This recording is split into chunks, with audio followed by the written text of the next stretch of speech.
Kabar Anda semua? Semoga selalu dalam keadaan sehat walafiat, tetap semangat. Nah, kita ketemu lagi nggak sama Bung Rocky Gerong. Ini memang rada rada lagi susah nih ngejar-ngejar Bung Rocky ini. Gimana Belanda, Bung Rocky Iya, menang atau lolos ya ke 16 besar ya? iya, cuman cemas semua kemarin Hmm. Oh gitu. karena ekspektasi hilang. Oh, apa tuh? Ini saya nobar di Den Haag kemarin dan Mhm. Belandanya tuh manyun aja pulang dari nobar. Iya, iya, iya, iya, walaupun ya tapi tetap lolos, tapi memang tidak Dia cukup lolos impresif. ya. Tidak impresif Ya. ini penampilan tim Belanda ini. Jadi tidak masuk yang dijagokan. Oke, mari kita lupakan Belanda dulu. Kita ngomong lagi ke Indonesia karena hari ini pemerintah ya ketua tim Satgas judi online ya, penanggulangan judi online Pak Hadi Cahyanto Menko Polhukam hari ini mengumumkan langkah-langkah yang dilakukan oleh pemerintah. Katanya pemerintah tidak langsung menyasar para bandar tapi mengutamakan dulu para korban kata dia untuk mencegah soal itu. Dan kemarin juga ramai sekali di DPR karena kepala PPATK itu mereka punya data itu by name, by address, by nomor teleponnya begitu. Dan yang menarik ketika ditanya apakah ada anggota dewan yang juga terlibat, dia menyatakan banyak gitu. Ada 1.000 orang itu, tapi bukan hanya anggota DPR ya, DPRD juga dan masuk ke sekretariatan gitu. Ya, satu hal yang agak ajaib bahwa kenapa disebut korban kan itu Mm-mm. soalnya itu kalau mau nyelesain korban itu satu Indonesia korban itu kapan mau Mm. nyelesain Ya. bandarnya tuh kapan mau nyelesain para penyedia situs itu. Jadi tetap negara ini itu tidak tidak diasuh atau tidak direncanakan dengan manajemen yang baik itu. Bahkan manajemen untuk uh, menuturkan opini negara sendiri itu kacau. Mhm. Dan pada akhirnya yang terjadi adalah negara versus negara tuh. Kominfo bilang bahwa ya itu nanti aja karena ini soal korban, tapi PPATK bilang enggak, itu bukan sekedar korbannya itu pemain utamanya bahkan adalah anggota DPR yang membuat regulasi kan itu Mhm. soalnya. Mhm. Jadi sekali lagi urusan judi online ini terkait dengan satu manajemen uh, politik kita yang buruk sehingga tidak mungkin untuk uh, ya sekedar memperlihatkan tanggung jawab negara pada korban-korban ini dan tetap masih dianggap bahwa ini soal korban karena itu atasi di bidang korban bukan ini soal hulu bukan soal hilir tuh. Ya, Jadi ya. tetap ada soal ekonomi yang macet, ada harapan yang pudar. Kan itu semua ujungnya tuh kenapa orang main judi online tuh. Mhm. Dan Mhm. kelas menengah yang tidak cukup uangnya akhirnya main judi online tuh pada akhirnya begitu kan. Jadi Mhm. sekali lagi ini manajemen disaster ini yang nggak ada di pemerintah dengan mudah mengatakan oke kami beresin korbannya. Sementara kita tahu bahwa di atas itu kong kali kong antara bandar, petugas negara dan aparat keamanan itu udah jadi pengetahuan umum. Iya, iya. Dan anehnya juga mengapa seperti kita seolah-olah kebakaran kebakaran jenggot gitu setelah angkanya kalau menurut Kominfo itu 2,7 juta, tapi kalau PPATK lebih besar lagi. Saya kira data PPATK lebih akurat ya, sekitar 3,2 juta. Dan ini kan sudah berapa tahun yang lalu juga kita sudah mulai ramai soal judul gini. Kenapa ini dilakukan menjelang akhir masa jabatannya Pak Jokowi? Apa ini mau naikin lagi soal ininya apa tingkat kepercayaan publik lagi gitu? Tidak mungkin itu tingkat kepercayaan publik naik. Tuh. Pak Jokowi bisa bikin sensasi apa, mau nangkap ini, mau hajar bandar segala macam.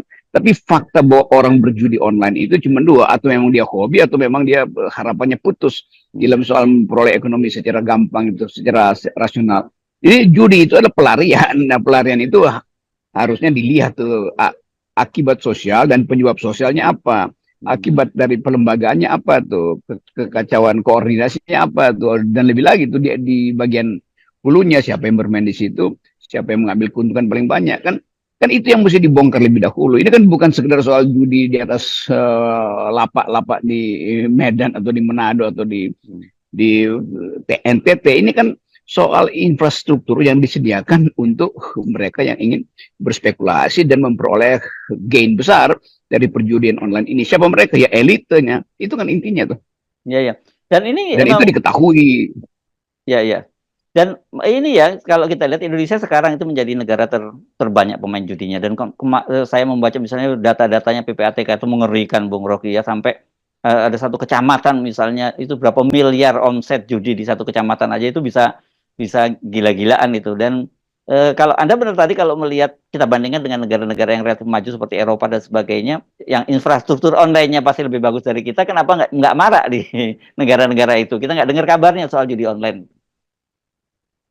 Itu tetap perjudian itu sesuatu yang nggak mungkin dipunahkan kan, karena Hmm. itu keinginan atau dorongan manusia untuk cepat dapat sesuatu tanpa upaya maksimal. Juga itu semacam keinginan untuk bermain-main kan, sebagai homo ludens, manusia itu homo ludens, dia mau bermain-main, dan judi itu adalah permainan, di dalamnya ada untung ruginya tuh.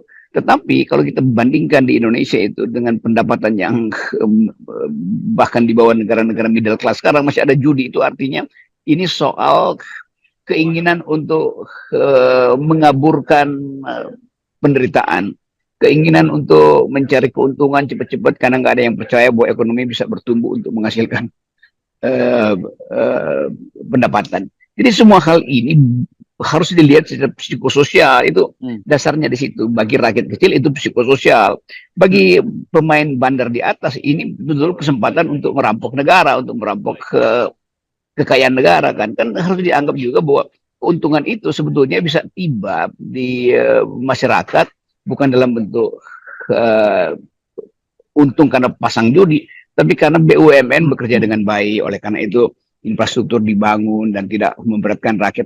Kan ini trade off-nya di situ. BUMN bekerja bukan untuk melayani rakyat, tapi untuk melayani pemodalnya tuh. Dan setelah selesai pembangunan BUMN diserahkan pada swasta. Dan rakyat tidak punya kesempatan untuk menikmati trickle down efek itu. Maka dia cari trickle down lewat perjudian. Jadi semuanya itu mesti didudukkan petanya, baru kita lihat apa sebetulnya konsep yang salah di dalam bernegara sehingga judi online itu justru marak di tengah-tengah kemiskinan. Ya, itu dia dan ini sekarang masalah ini menjadi semakin complicated di tengah situasi menjelang turunnya Pak Jokowi dari masa jabatan dan banyak sekali persoalan-persoalan muncul dan terutama berkaitan dengan kesulitan hidup dari rakyat.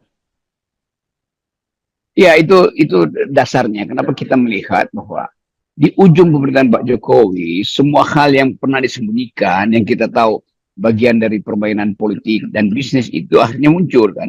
Jadi sekali lagi orang akan lihat bahwa ternyata banyak hal yang buruk sebetulnya dipendam oleh Jokowi. Kenapa ini nggak meledak sejak kemarin-kemarin? Karena ditahan oleh isu pilpres, ditahan oleh isu legitimasi Pak Jokowi. Bayangin misalnya kalau kita uji ulangi legitimasi Pak Jokowi secara jujur dan diberitahu tentang pinjaman tentang judi online ini.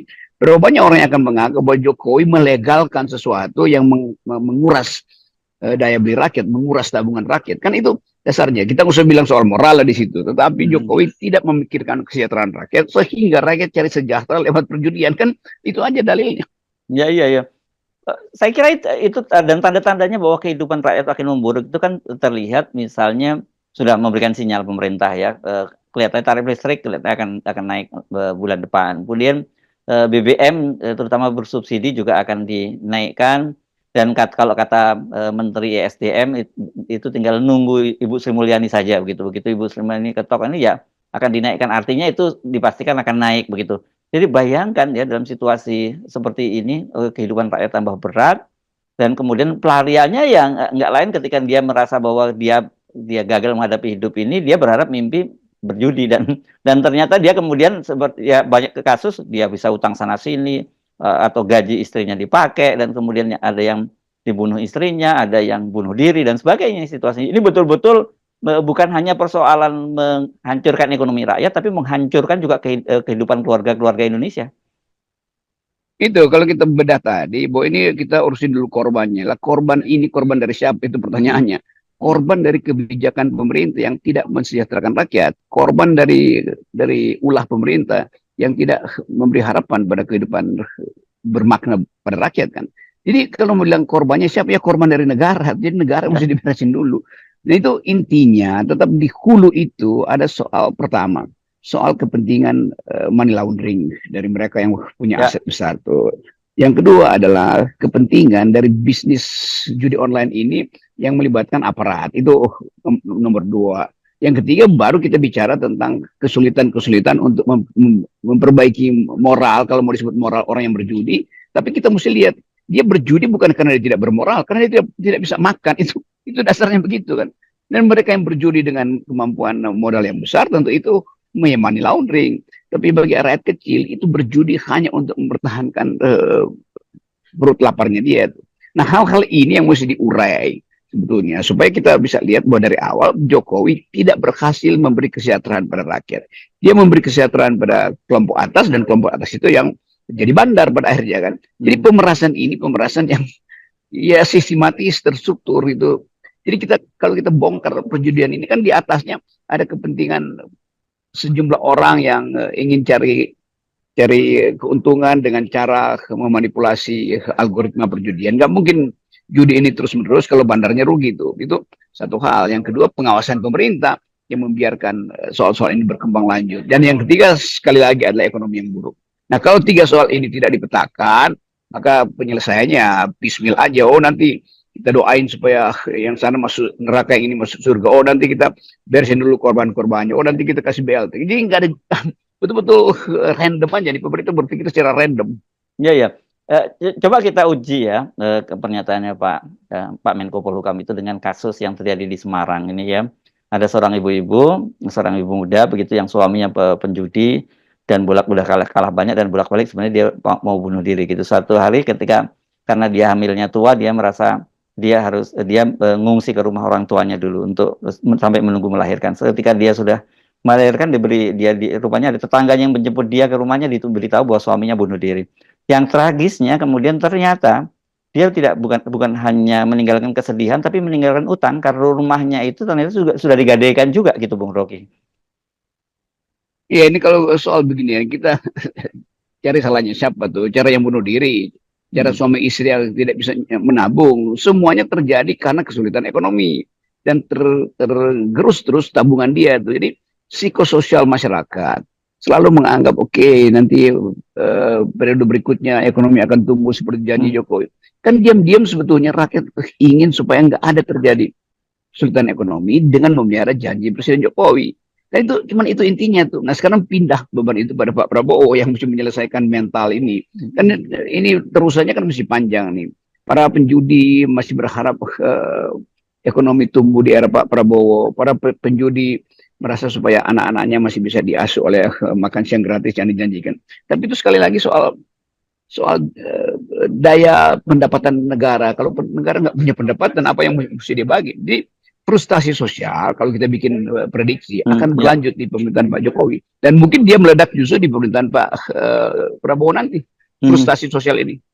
Ya, itu yang saya kira ini kelihatannya kenapa kemudian sekarang ini mau berantakan, karena pemerintah kalau kemarin-kemarin ini mungkin mencoba menahannya begitu ya Bung Rocky, melalui anggaran, melalui subsidi, melalui bansos dan sebagainya.